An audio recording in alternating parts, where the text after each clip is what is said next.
বৃহৎ একটি মসজিদে খুতবা দেওয়ার সুযোগ করে দিয়েছে জন্য আল্লাহর কাছে আমি শুকর আদায় করছি এবং মসজিদ কর্তৃপক্ষ যারা আছেন ওনাদের প্রতি আমি অত্যন্ত আনন্দিত বা কৃতজ্ঞ।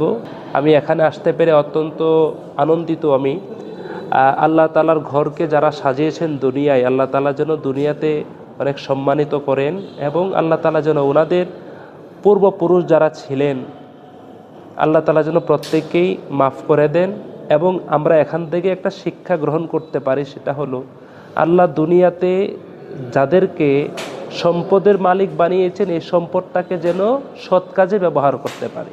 আলহাজ মোহাম্মদ রফিকুল ইসলাম সাহেবের জন্য আমি দোয়া করি আল্লাহ তাআলা যেন দুনিয়াতে এবং আখেরাতে আল্লাহ তাআলা যেন ওনাদেরকে মাকাম বৃদ্ধি করে দেন।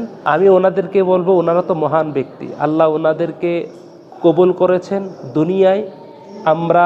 আমি ব্যক্তিগতভাবে ওনাদের জন্য এতটুকু বলতে চাই যে আল্লাহ তাআলা যেন দুনিয়ায় যে সম্মান দিয়েছেন আল্লাহ তাআলা যেন আখেরাতে এর চেয়ে দ্বিগুণ তিনগুণ সম্মান আল্লাহ দান করেন। সারা বাংলাদেশ থেকে এই মসজিদে যারা আসতে আগ্রহী তাদের মধ্যে আমিও একজন।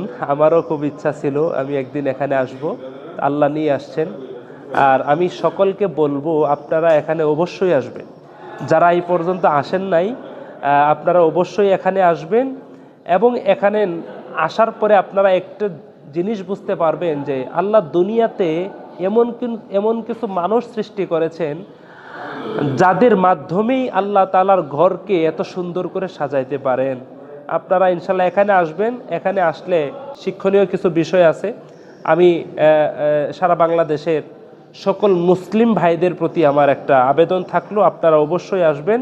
এখানে আসার দাওয়াত আপনাদের প্রতি রইল।